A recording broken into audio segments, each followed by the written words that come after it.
क्या आपने कभी सोचा है कि कोई इंसान जो आज आपको इग्नोर कर रहा है, जिसने मैसेज देखना बंद कर दिया है, जिसने आपकी वैल्यू को हल्के में ले लिया है, एक दिन वही इंसान खुद आपसे ये कहेगा, मुझे वापस आना है। बिना आपके कॉल किए, बिना आपसे एक्सप्लेनेशन मांगे, बिना किसी लड़ाई के। अक्सर लोग यही गलती कर बैठते हैं। वह समझते हैं कि मनाने से, समझाने से, बार बार अपनी फीलिंग्स जताने से कोई लौट आता है। लेकिन सच ये है, कोई भी इंसान वर्ड्स से नहीं, एब्सेंस से बदलता है। जिस दिन आप अपनी एनर्जी रोक लेते हो, अपनी अवेलेबिलिटी बंद कर देते हो और खुद को चुनना शुरू करते हो, उसी दिन सामने वाले के अंदर एक खालीपन पैदा होता है। वो कंफ्यूजन में जाता है। वह खुद से सवाल पूछने लगता है और पहली बार उसे एहसास होता है कि उसने आपको खो दिया है। इस वीडियो में हम मैनिपुलेशन नहीं सिखाएंगे, हम ट्रिक्स नहीं बताएंगे। हम बात करेंगे उन 6 शांत लेकिन पावरफुल कदमों की जो आपके साइलेंस को इतना भारी बना देते हैं कि सामने वाला खुद टूटकर ये कहने लगता है, मुझे वापस आना है। अगर आप भी चाहते हो कि कोई आपको वर्ड्स से नहीं रिस्पेक्ट से याद करें, तो ये वीडियो आपके लिए है। अंत तक देखना, क्योंकि आखिरी बात सबसे ज्यादा असर करती है। पार्ट 1। जब आप खुद को रोक लेते हो, तब खेल बदलना शुरू होता है। जिस दिन आप किसी के पीछे भागना बंद करते हो, उसी दिन कहानी पलटना शुरू होती है। अक्सर लोग समझते हैं कि चुप रहना मतलब हार मान लेना, खुद को रोक लेना मतलब ईगो दिखाना और पीछे हट जाना मतलब डर जाना। लेकिन सच्चाई इससे बिल्कुल उलटी है। जब आप कॉल करना बंद करते हो, मैसेज का इंतजार करना छोड़ देते हो और खुद को एक्सप्लेन करना रोक देते हो, तो सामने वाला पहली बार आपको खोने की पॉसिबिलिटी महसूस करता है। याद रखो, कोई भी इंसान तब तक आपकी कीमत नहीं समझता जब तक उसे यह डर ना लगे कि अब आप लौटने वाले नहीं हो। अब सोचो, जब आप हर बार अवेलेबल रहते थे, तब सामने वाले के पास क्या ऑप्शन था? वो जानता था कि आप वहीं हो। आप इंतजार करोगे, आप समझा लोगे, आप एडजस्ट कर लोगे। लेकिन जिस दिन आप अपनी अवेलेबिलिटी वापस ले लेते हो, उसी दिन उसके कंफर्ट की नींव हिलने लगती है। अब वो सोचता है, ये पहले जैसा क्यों नहीं रहा? ये अचानक शांत क्यों हो गया? ये पूछ क्यों नहीं रहा? यहीं से उसके अंदर बेचैनी जन्म लेती है, क्योंकि इंसान उस चीज को हल्के में लेता है जो आसानी से मिल जाए। और जिस दिन वह चीज दूर जाने लगे, उसी दिन वैल्यू पैदा होती है। आपका चुप रहना सामने वाले के लिए पनिशमेंट नहीं होता, वो उसके लिए मिरर बन जाता है। एक ऐसा आईना जिसमें वो खुद को देखता है, अपनी गलती, अपनी केयरलेस एटीट्यूड और अपनी इयोगेंस। जब आप खुद को रोक लेते हो, तो आप सामने वाले को ये सिग्नल देते हो कि अब मेरी दुनिया सिर्फ तुम नहीं हो। ये सिग्नल शब्दों से नहीं, बिहेवियर से जाता है। आप सडनली मैच्योर दिखने लगते हो, आप कंपोज लगने लगते हो और सबसे जरूरी बात, आप डेस्परेट नहीं दिखते। डेस्पिरेशन सबसे ज्यादा अट्रैक्शन को मारता है और साइलेंस सबसे ज्यादा क्यूरियोसिटी पैदा करता है। अब सामने वाला आपके हर मूव को नोटिस करने लगता है। आप ऑनलाइन क्यों नहीं आए? आपने स्टोरी क्यों नहीं देखी? आपने रिएक्ट क्यों नहीं किया? वो सवाल जो पहले आपके दिमाग में थे, अब उसके दिमाग में घूमने लगते हैं और यही बैलेंस शिफ्ट होता है। अब आप पीछे नहीं हो, अब आप सेंटर में हो। लेकिन ध्यान रखना, ये चुप्पी फेक नहीं होनी चाहिए, ये एक्टिंग नहीं होनी चाहिए। अगर आप अंदर से टूटे हो और बाहर से शांत बनने की कोशिश कर रहे हो, तो ये ज्यादा देर नहीं टिकेगा। इसलिए पहला कदम सामने वाले से नहीं, खुद से जुड़ा होता है। आपको यह एक्सेप्ट करना होता है कि आपकी वैल्यू किसी के रिस्पांस पर डिपेंड नहीं करती। जब आप यह समझ लेते हो, तो आपकी एनर्जी बदल जाती है। आप अब जवाब पाने के लिए चुप नहीं रहते। आप इसलिए चुप रहते हो क्योंकि अब आप खुद को चुनते हो। और यही वो स्टेज है जहां से सामने वाला खुद अंदर से हिलना शुरू करता है। वो आपको मिस इसलिए नहीं करता कि आप परफेक्ट थे। वो मिस इसलिए करता है क्योंकि अब आप एक्सेसिबल नहीं हो। आपने खुद को उसकी कन्वीनियंस से बाहर निकाल लिया है और कन्वीनियंस के बिना कोई भी रिश्ता टिक नहीं पाता।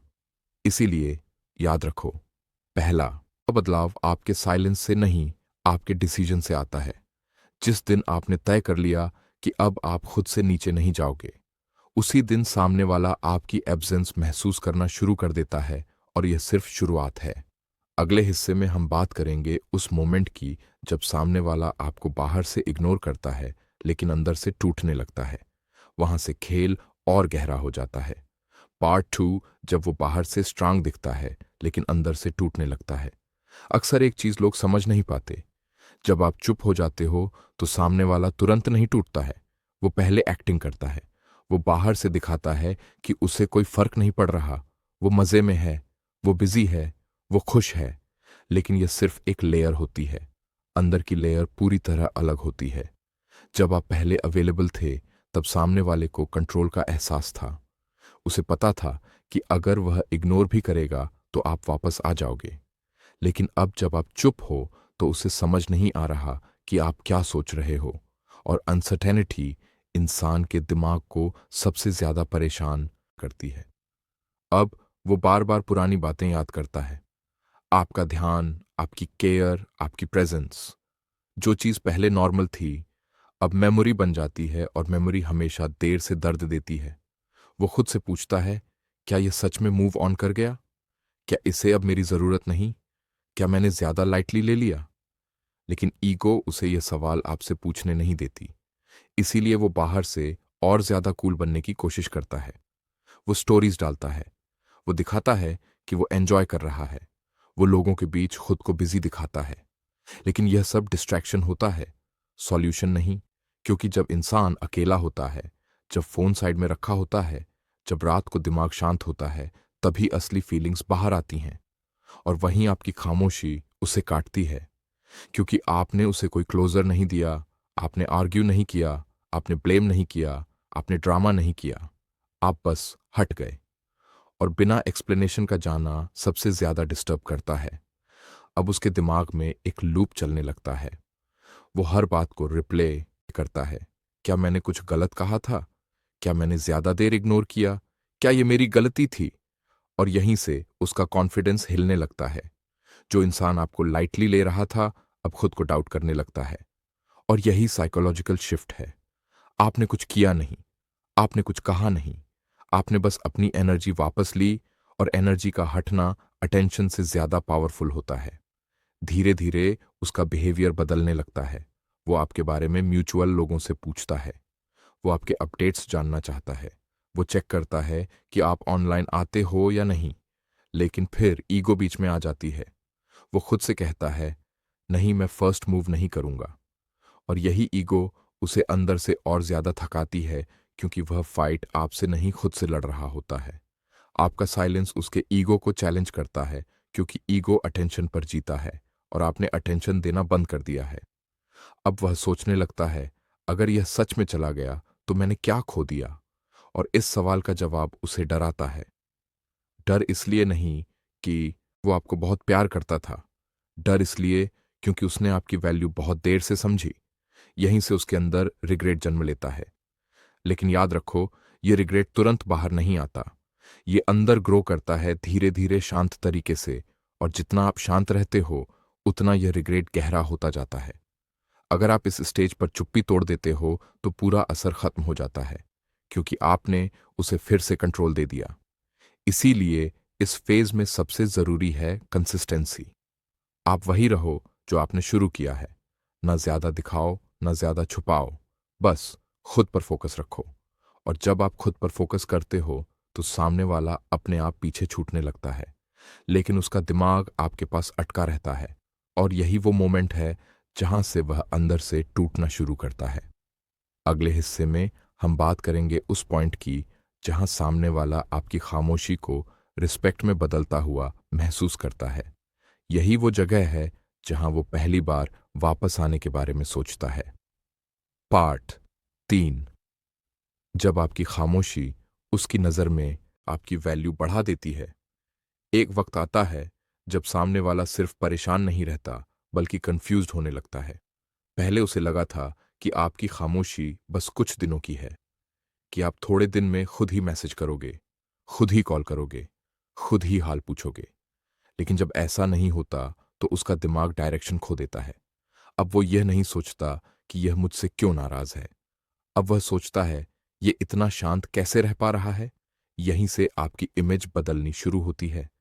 पहले आप उसके लिए इमोशनली अवेलेबल इंसान थे। जो समझाता था, जो एडजस्ट करता था, जो हर बार सिचुएशन संभाल लेता था। अब आप वो इंसान बन जाते हो जो बिना शोर मचाए खुद को संभाल सकता है। और दुनिया में सबसे ज्यादा रिस्पेक्ट उसी को मिलती है जो बिना भीख मांगे खुद को संभाल ले। आपकी खामोशी अब उसे वीक नहीं लगती, अब उसे स्ट्रांग लगने लगती है, क्योंकि स्ट्रांग लोग हर बात एक्सप्लेन नहीं करते। वो नोटिस करता है कि आप अब ऑनलाइन होकर भी उसे रिएक्ट नहीं करते।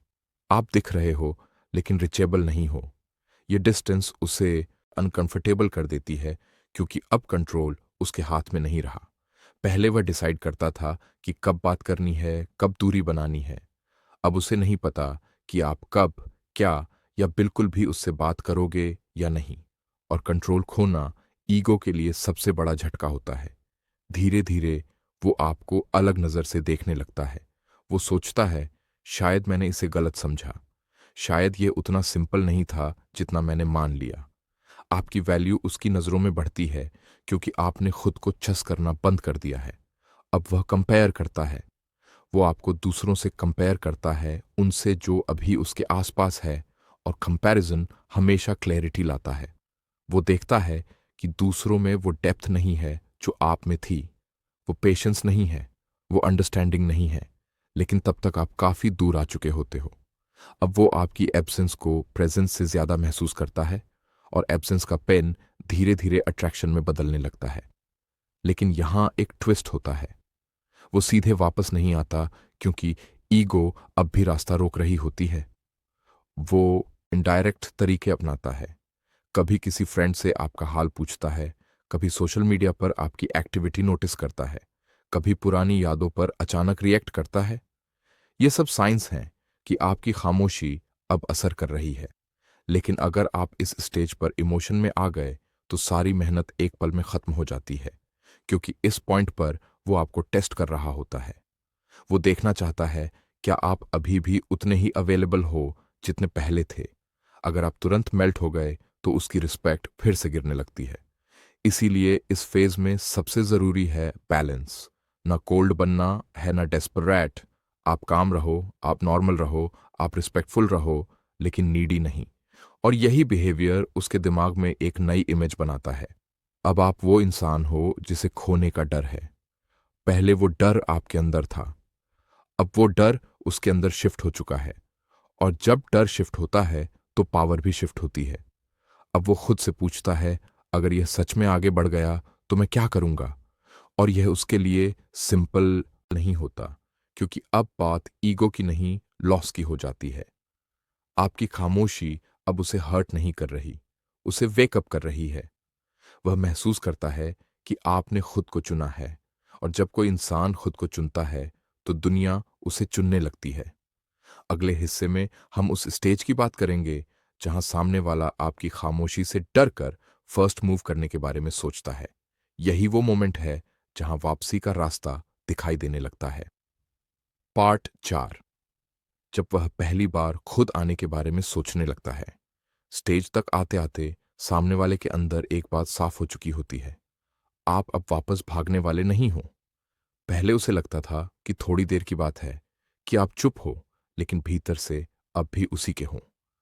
अब उसे दिखने लगता है कि आप सिर्फ शांत नहीं हो, स्टेबल हो। और स्टेबिलिटी ईगो को सबसे ज्यादा डराती है, क्योंकि अनस्टेबल इंसान को कंट्रोल किया जा सकता है, लेकिन स्टेबल इंसान को नहीं।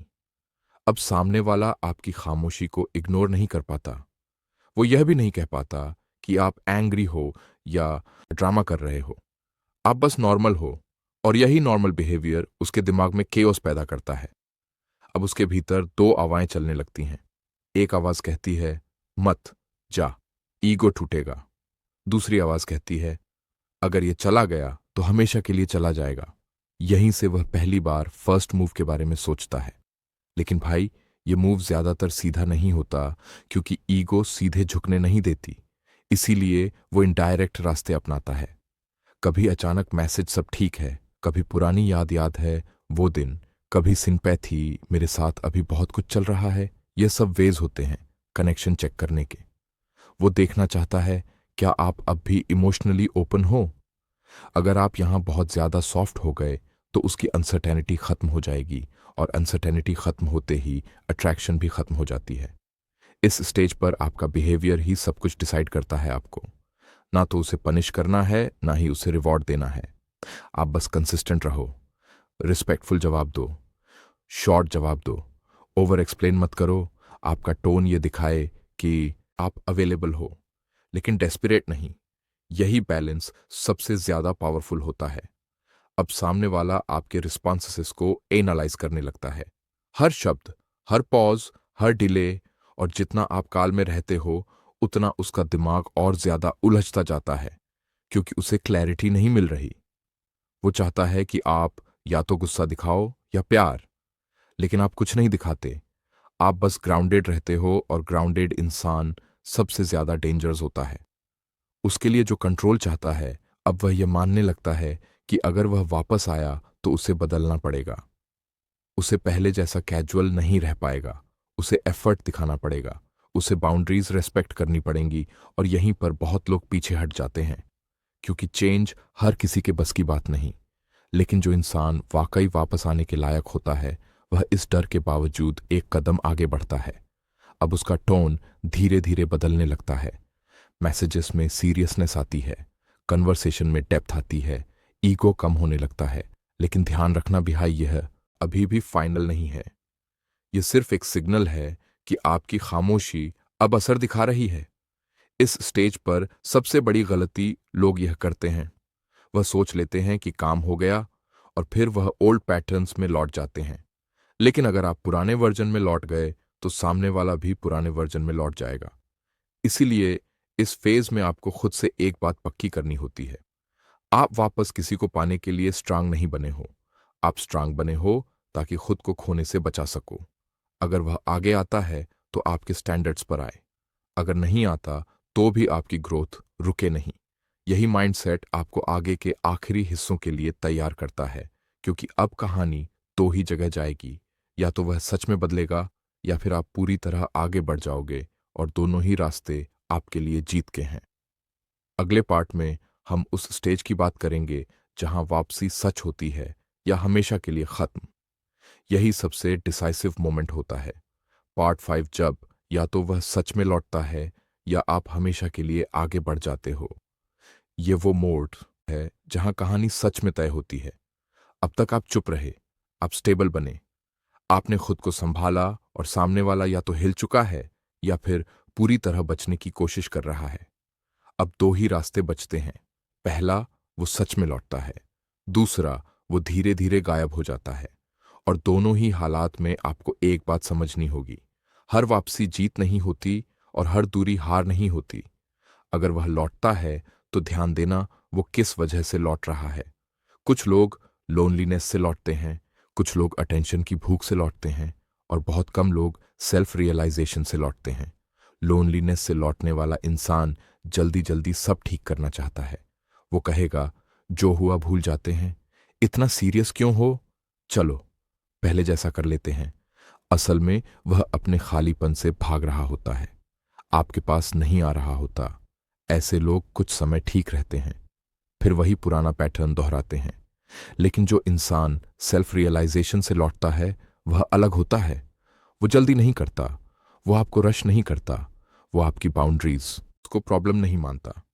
वो यह नहीं पूछता कि आप इतने बदल क्यों गए। वो यह समझने की कोशिश करता है कि आप क्यों बदले, और यही फर्क सब कुछ बता देता है। इस स्टेज पर आपको वर्ड्स से नहीं, एक्शन से जज करना है। क्या वो कंसिस्टेंसी दिखा रहा है? क्या वह पेशेंस रख पा रहा है? क्या वो एफर्ट को नॉर्मल मान रहा है या बोझ? अगर एफर्ट बोझ लग रहा है तो वह इंसान अभी तैयार नहीं है, और अगर वह इंसान तैयार नहीं है तो उसे वापस लेना खुद को फिर से खोने जैसा है। अब दूसरे रास्ते की बात करते हैं। कई बार सामने वाला लौटता ही नहीं, या फिर थोड़ा सा कांटेक्ट करके खुद ही पीछे हट जाता है, और यहीं पर ज्यादातर लोग टूट जाते हैं। उन्हें लगता है इतना सब करने के बाद भी कुछ नहीं बदला। लेकिन भाई, यही वो मोमेंट है जहां असली जीत छुपी होती है। अगर कोई इंसान आपकी एब्सेंस, आपकी क्लैरिटी, आपकी ग्रोथ देखने के बाद भी आपको चूज नहीं करता, तो वह कभी आपके लेवल का रिश्ता निभाने वाला था ही नहीं। और यह समझ आ जाना दर्दनाक है, लेकिन बहुत प्रोटेक्टिव भी है, क्योंकि अब आप उस रिश्ते से बाहर निकल जाते हो जो आपको धीरे धीरे खोखला कर रहा था। अब आप अकेले नहीं होते, आप हल्के होते हो। आपको अब प्रूव नहीं करना पड़ता कि आप वर्दी हो। आप जानते हो कि आप वर्दी हो। इस स्टेज पर आपका फोकस बदल जाता है। अब आप एक इंसान के बिहेवियर पर अपनी जिंदगी नहीं टिकाते। आप अपने काम, अपनी ग्रोथ, अपने फ्यूचर पर ध्यान देने लगते हो, और यही फोकस आपको इमोशनली इंडिपेंडेंट बना देता है। इंडिपेंडेंस सबसे अट्रैक्टिव क्वालिटी होती है। इस स्टेज पर लोग नोटिस करते हैं आप काम हो, आप ग्राउंडेड हो, आप कॉन्फिडेंट हो। और कॉन्फिडेंस अटेंशन से नहीं आता, क्लैरिटी से आता है।